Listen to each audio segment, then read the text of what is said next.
ओम नमो नारायण दोस्तों, स्वागत है आपका हमारी एक और नई वीडियो में। और आज की वीडियो में हम चर्चा करने वाले हैं पारद और पारद शिवलिंग और पारद बुटिका के बारे में।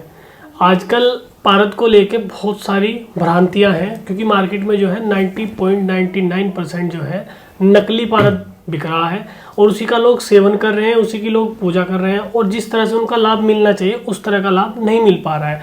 तो इसके विषय में हम चर्चा करने वाले हैं आज गौरव जी के साथ में। और गौरव जी हमें कुछ महत्वपूर्ण चीज़ें बताने वाले हैं पारद शिवलिंग के बारे में, बुटिका के बारे में। एक छोटी सी जानकारी हमें देंगे वो स्फटिक के बारे में। तो गौरव जी राधे राधे। राधे राधे। ये बड़ा सुंदर सा चमकीला सा पारद की गुटिका जो है वो दिख रही है आपको। अब इसको अगर आप देखेंगे, मैं आपके सामने ही कुछ पेपर पे इसको रब करता हूँ। ये आपके सामने वाइट पेपर है, आप इसको देखें, मैंने इस पर रब किया है। तो रब करने से क्या हो रहा है, ये पूरा का पूरा ब्लैकिश जो है निशान हो रहा है। आपको दिख पा रहा होगा आराम से, मुझे लगता है वीडियो में। यही एक्टिविटी हम जब और जैसा हम करते हैं तो ये अपने आप चमक गया है। अब इस पॉइंट से ये खुद शाइन हो गया है, लेकिन यहाँ पे काला हो गया है। ये दिख रहा होगा आपको। मैं आपको फिर से दिखाता हूँ। जैसे मैं इस सरफेस को क्लीन करने की कोशिश करता हूँ और मैंने सरफेस को लिया, क्लीन करना शुरू किया, तो यहाँ से हो गया है, पेपर हो गया है ब्लैक और जो सरफेस है वो हो गई, वो एकदम चमक गई है। ये आसानी से आपको देखने के लिए मिलता होगा पारद में। आप जब देखेंगे, एक पारद मैं आपको और भी दिखाना चाहूँगा, आपको ये भी देखने की ज़रूरत है। हम दोनों को कंपैरेटिव एनालिसिस करेंगे। तो जब कंपैरिजन करते हैं तो आपको दिखता होगा ये बहुत ज़्यादा शाइनी है, काफ़ी ज़्यादा चमक है इसमें, और ये काफ़ी रफ सा दिख रहा है। थोड़ा जूम करके आप इसको देखें तो सरफेस कितनी खुरदरी सी सरफेस लगती है। मैंने हाथ से जहाँ से पकड़ा है वहाँ से भी ना हाथ के इंप्रेशंस जो हैं, फिंगरप्रिंट्स टाइप के, वो जो है आपको गुटिका पे देखने के लिए मिलते हैं। ये पारद और ये पारद सेम है। अब हम इसको पेपर पे रब करके दिखाते हैं आपको, क्या इससे भी ऐसा ही हो रहा है।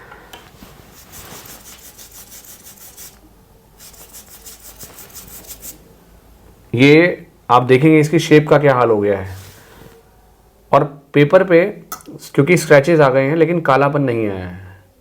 और ये हुआ क्या है, आप देखेंगे इसकी सरफेस कैसी हो गई है। और मैं हाथ से भी जब टच करने की कोशिश करता हूँ तो कितना आसानी से ये किस तरह से हो जा रहा है। ये गुटिका में और इस पारद में और इस पारद में ज़मीन आसमान का फ़र्क है। अब वो फ़र्क क्या है, इसको थोड़ा सा हम समझ सकते हैं। पारद एक पॉइजनस एलिमेंट है, तो पहले पारद को प्रयोग करने से पहले उसको ज़रूरी है शुद्धिकरण करना। शुद्धिकरण करने का जो एक्चुअल तरीका है वो है पारद को संस्कार करके हम शोधित कर सकते हैं। जैसे कि ये पारद संहिता एक पुस्तक है आपके सामने। पारद के दोषों की उत्पत्ति का वर्णन, यानी कि पारद में दोष हैं, 8 प्रकार के दोषों का नाम बताया गया है और उनके अवगुण बताए गए हैं।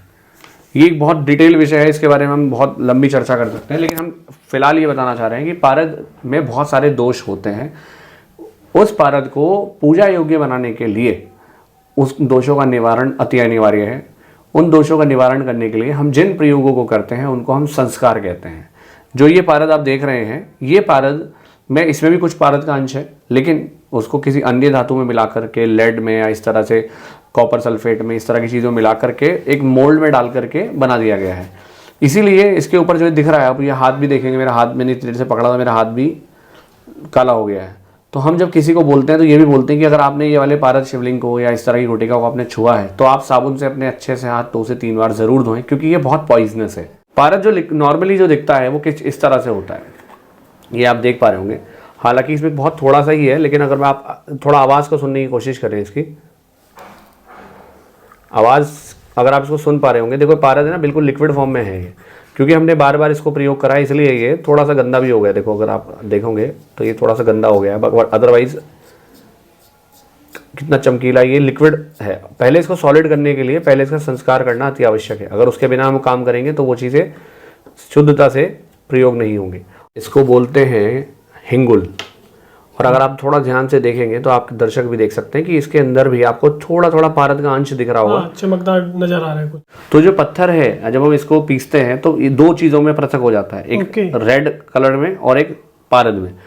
तो जो पारद होता है वो तो आपके सामने है, उसे शुद्ध करेंगे अभी भी। वो पत्थर मैं आपको दिखा रहा हूँ जिससे पारद बनता है।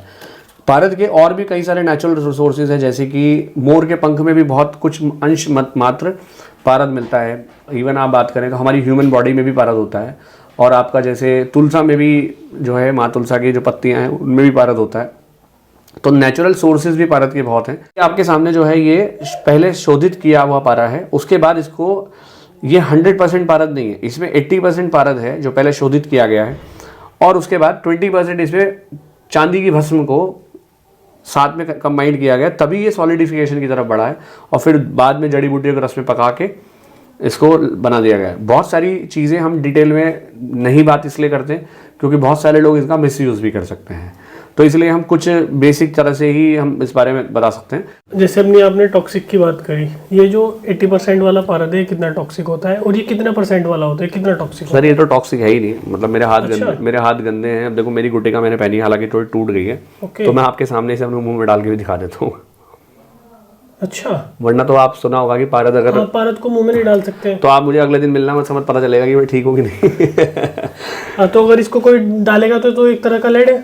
एक तरह का नहीं, पूरी तरह का लेड है। आप ये देखो ना सामने। अच्छा। तो ये तो बहुत हम बोल रहे हैं ना कि अब देखो मेरे आप हाथ ही देखो। हाँ, मैंने ये वाला हाथ जो है लगभग इधर ही रखा हुआ है, और ये इधर रखा है, तो आप देखो ये काला हो अगर मैं खुद ही इसको हाथ को ऐसे रगड़ता हूँ, आप देखो क्या हो गया है। तो इसमें कितना % पारा होता है? देखो परसेंट की बात तो बहुत दूर की है। कुछ पारा तो इसमें जरूर है, क्योंकि तभी ये इतना ऐसा चमक रहा है।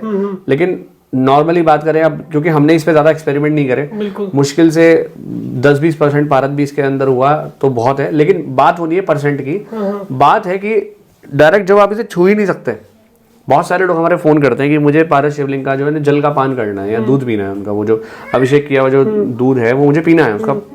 तो वो हम तो कह रहे भाई साहब ये तो आप गलती से मत कर देना, देखो ये परफेक्टली बनी हुई नहीं है, जबकि ये बहुत परफेक्टली बनी हुई है। दोनों की शेप में आपको फर्क दिखेगा, ऐसा लगेगा ये ठीक से बनी ही नहीं है। बिल्कुल बिल्कुल। इवन खुद की मेरी गुटिका जो मैंने बताया वो डैमेज हो गई अभी 2-4 दिन पहले। ये भी बहुत डेलिकेट है, अगर गिरेगा तो टूटेगा जरूर, टूटेगा ये भी, लेकिन कंपैरेटिवली ये मजबूत है क्योंकि इसके अंदर मिलावट बहुत है, तो इसको मजबूत कर दिया गया है। ये कमर्शियल प्रोडक्ट है। तो इनके पहनने के बेनिफिट क्या है?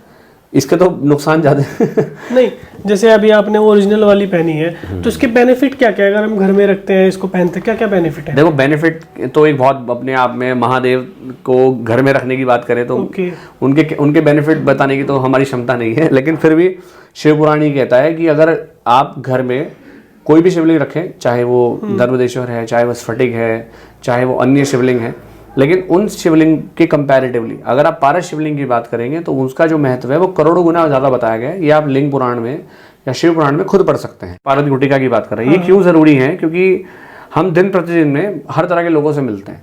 कुछ लोग हमारे हितैषी होते हैं, कुछ लोग हमारे को शायद उस तरह से पसंद भी नहीं करते, लेकिन सामने से किसी को तो पता नहीं चलता है ना। तो हमारे ऊपर हमेशा एनर्जीज का इंट्रैक्शन होता ही रहता है।